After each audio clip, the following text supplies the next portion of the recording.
નમસ્કાર, સ્વાગત છે ગુજરાત ફર્સ્ટમાં સમાચારો સાથે હું છું દીપિકા। સમાચારની શરૂઆતમાં વાત કરવી છે। હવામાન વિભાગે આગામી 7 દિવસ હળવા વરસાદની આગાહી કરી છે। દક્ષિણ ગુજરાતમાં હળવાથી મધ્યમ વરસાદની આગાહી છે, તો દાહોદ, પંચમહાલ, વડોદરા, છોટાઉદેપુરમાં વરસાદની આગાહી છે, તો સાથે સાથે ભરૂચ, નર્મદા, સુરત, તાપી, નવસારી અને ડાંગમાં પણ વરસાદ પડી શકે છે। રાજકોટ, અમરેલી, બોટાદ અને ભાવનગરમાં પણ હળવા વરસાદની આગાહી કરાઈ છે।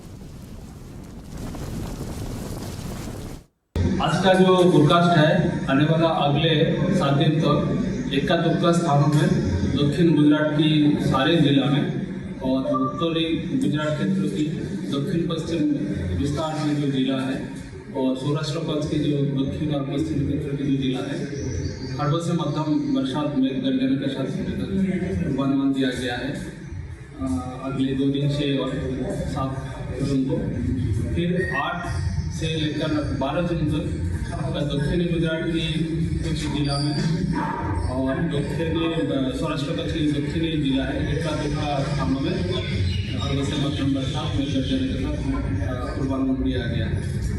और जो जिला अभी आज के लिए हम लोग पूर्वानुमान दिया है जिसमें दाहोद, पंचमहाल, छोटाउदेपुर, वडोदरा, नर्मदा, भरूच, सूरत, तापी, नवसारी, दाग, दमन, और जो सौराष्ट्र कच्छ में डिस्ट्रिक्ट है तो वो है आपका राजकोट, पोरबंदर, बोटाद, जूनागढ़, गीर सोमनाथ, अमरेली और भावनगर।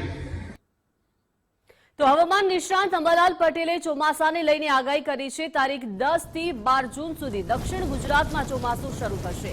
13 જૂન બાદ પૂર્વ ગુજરાતમાં ભારે વરસાદ થવાની શક્યતા છે। તારીખ 14 થી 19 જૂન બાદ દરિયામાં એક મજબૂત સિસ્ટમ બનશે। 20 જૂન સુધીમાં પૂર્વ ભારતના ભાગોમાં અતિ ભારે વરસાદની આગાહી છે। 22 જૂન સુધીમાં ચોમાસું ગુજરાત અને ઉત્તર ભારતને આવરી લેશે। તો 21, 22 અને 23માં ગુજરાતમાં ભારે વરસાદની આગાહી છે, તો 24 થી 30 જૂનમાં પણ ગુજરાતમાં વરસાદ થશે। ચોમાસું 8 થી 12 માં મુંબઈ મહારાષ્ટ્રમાં આવશે, પરંતુ 15 થી 19 માં લગભગ કેરળના ભાગો, કર્ણાટકના ભાગો ભારે વરસાદ થશે। મુંબઈ મહારાષ્ટ્ર ભાગોમાં ભારે વરસાદ થશે। પશ્ચિમ ઘાટમાં 200 mm જેવો વરસાદ થવાની શક્યતા રહેશે અને લગભગ તારીખ 12 કે 13ની આસપાસથી ગુજરાતમાં ચોમાસું આવશે। લગભગ 12મી તારીખની આસપાસ દક્ષિણ સૌરાષ્ટ્રના ભાગમાં કંઈક વર્ષે ચોમાસાની પગરણ મંગાશે અને મધ્ય ગુજરાતના ભાગોમાં પણ ચોમાસાની કંઈક પગરણ મંડાશે। 13 તારીખ પછી ચોમાસું મજબૂત થશે, પણ ખાસ ચોમાસું જે મજબૂત થવાની શક્યતા છે એ 15 થી 22 તારીખ સુધીમાં રહેશે, કારણ કે 17 થી 22માં જે સિસ્ટમો બની રહી છે તે મજબૂત છે।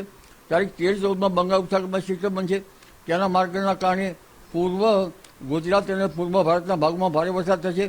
એટલે તારીખ 13, 14 અને 15માં પૂર્વ ભારતના ભાગો અને પૂર્વ ગુજરાતના ભાગોમાં વરસાદ થવાની શક્યતા રહેશે અને તારીખ 22 સુધીમાં કેટલાક ભાગોમાં ભારે વરસાદ થવાની શક્યતા રહેશે। તારીખ 22, 23 કે 24 આસપાસ લગભગ આ વરસાદ ગુજરાતને સમગ્ર ગુજરાતને આવરી લેશે અને રાજ્યના ઘણા ભાગોમાં સારો વરસાદ થવાની શક્યતા રહેશે। ત્યાર પછી એક બીજી સિસ્ટમ 18મી જૂને થશે।